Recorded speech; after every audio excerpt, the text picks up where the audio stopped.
Hello everyone, welcome to our channel. Guys यहाँ पे आपको एक थंबनेल दिख रहा होगा Indian coast guard ministry of defence recruitment का।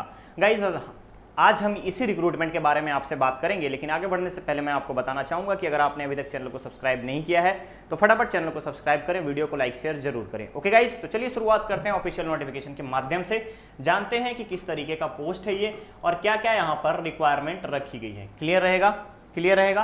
तो आप यहाँ पर देख सकते हो ये है आपका ऑफिशियल नोटिफिकेशन जिसमें हम बात करेंगे आज के इस रिक्रूटमेंट के बारे में। ठीक है, चलिए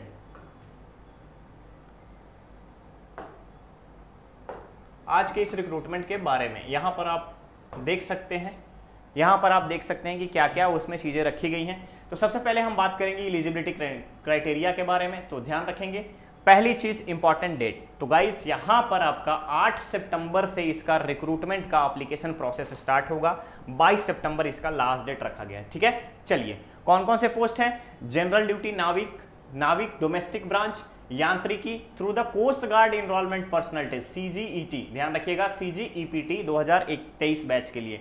एलिजिबिलिटी क्राइटेरिया ऑनलाइन एप्लीकेशन जो है आपका ओनली मेल कैंडिडेट, ध्यान दीजिएगा ओनली मेल इंडियन सिटीजन जो कि एजुकेशनल क्वालिफिकेशन जो प्रिस्क्राइब्ड है उसके आधार पर। एजुकेशनल क्वालिफिकेशन ध्यान देंगे, जनरल ड्यूटी नाविक के लिए 10+2 चाहिए, मैथ और फिजिक्स का यहाँ पर रिक्वायरमेंट है। क्लियर रहेगा। डोमेस्टिक ब्रांच के लिए 10th पास चाहिए, council of board of school education या फिर स्टेट गवर्नमेंट से।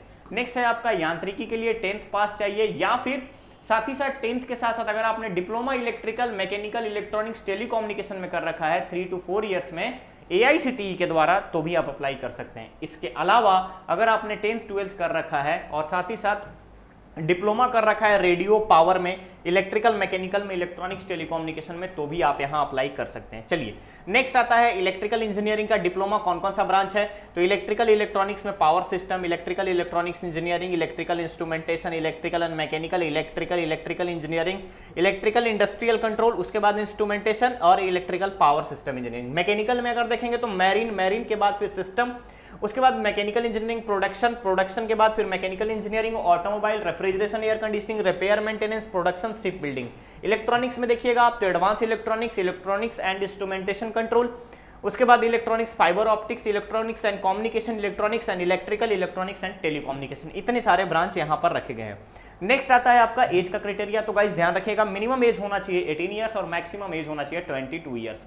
नाविक की अगर हम बात करें GD यानी ग्राउंड जनरल ड्यूटी, उसके बाद डोमेस्टिक ब्रांच और यांत्रिकी, यहां पे आपको एज क्राइटेरिया मेंशन कर दिया गया है। नेक्स्ट है अपर एज रिलैक्सेशन 5 ईयर्स दिए जाएंगे, किसके लिए, SC ST को 3 ईयर्स, OBC को।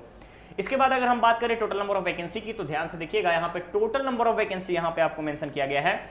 जनरल ड्यूटी में 225 वैकेंसी है, डोमेस्टिक ब्रांच के लिए 40 वैकेंसी है, यांत्रिकी की अगर हम बात करें मैकेनिकल डिप्लोमा मैकेनिकल के लिए 16 पोस्ट है, इलेक्ट्रिकल के लिए 10 पोस्ट है और इलेक्ट्रॉनिक्स के लिए 9 पोस्ट है। अगर आप इन सबको देखिएगा तो यहां पे आपको टोटल 300 पोस्ट हैं। ध्यान रखिएगा टोटल 300 पोस्ट के लिए यहां पे रिक्रूटमेंट नोटिफिकेशन जारी किया गया है। नेक्स्ट हमारे पास आता है कि किस तरीके से सिलेक्शन होगा। तो ध्यान रखिएगा टोटल स्टेज यहां पे 4 हैं, स्टेज 1, 2, 3 एंड 4। क्लियर रहेगा। टोटल 4 स्टेज में आपका कंप्लीट किया जाएगा। इसके अलावा अगर आप देखेंगे तो अप्लाई करने का तरीका बता दिया गया है कि ज्वाइन indiancoastguard.cdac.in पे आप जाकर के क्लियरली यहां से CGEPT के लिए डायरेक्ट अप्लाई कर सकते हैं। स्टेज 1 में रिटन एग्जामिनेशन होगा, उसमें आपका डॉक्यूमेंट वेरिफिकेशन होगा, प्रोविजनली पास और फेल का सिस्टम रहेगा।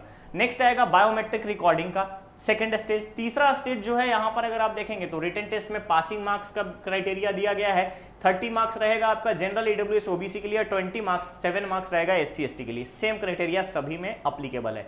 नेक्स्ट आता है सेक्शन 1 में अगर हम बात करें एग्जामिनेशन का, तो सेक्शन 1 में आपका मैक्सिमम मार्क्स 60 रहेगा, टाइम रहेंगे 45 minute, total number of question रहेंगे 60, जिसमें से सब्जेक्ट होगा मैथ, साइंस, इंग्लिश, रीजनिंग और GK। 30 आपका पासिंग मार्क्स जनरल के लिए, 27 SC ST के लिए। ठीक है, ये सारी चीजें सारे सब्जेक्ट जो है आपके 10th अप टू 10 तक का रहेगा। नेक्स्ट आता है सेक्शन 2 में मैक्सिमम मार्क्स 50 रहेंगे, 25 मैथ और 25 फिजिक्स के रहेंगे। यहाँ पे आपको 12th का मैथ रहेगा और फिजिक्स का सिलेबस रहेगा।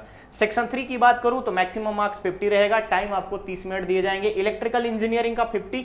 उसके बाद अगर आप देखेंगे यहाँ पे जो डिप्लोमा लेवल का, तो फॉर एग्जांपल अगर हम आपसे बात करें तो जनरल ड्यूटी ग्राउंड ड्यूटी की अगर हम बात करें और आपका डोमेस्टिक ब्रांच के लिए करें तो फर्स्ट और सेकंड स्टेज, और रिमेनिंग जो 3 स्टेज हैं ये अलग अलग आपका टेक्निकल ब्रांच के लिए है। क्लियर रहेगा। चलिए नेक्स्ट आपका यहाँ पे बताया गया है कि स्टेज 2 में किसके बेस्ड पे, जैसे ही आप कंप्यूटर बेस्ड एग्जाम के आधार पर जैसे ही आपका यहाँ पे सिलेक्शन होता है यानी कि आप क्वालिफाई करते हैं तो स्टेज 2 के लिए आपको एडमिट कार्ड इशू किया जाएगा, क्लियर रहेगा, जिसमें आपको फिजिकल फिटनेस टेस्ट देना है। यहाँ पे 1.6 किलोमीटर रन रहेगा 7 मिनट में, 20 उठक बैठक रहेगा, स्क्वाट सब रहेगा, उसके बाद 10 पुशअप्स रहेगा, क्लियर है। नेक्स्ट आता है डॉक्यूमेंट वेरिफिकेशन का, बेसिक सी चीजें हैं, अप्लाई कैसे करना है, क्या क्या रहेगा वहां पे, रिजेक्शन का तरीका, इन सारी चीजों के लिए आपको ऑफिशियल यहाँ पर एक वेबसाइट एड्रेस दे दिया गया है, क्लियर है।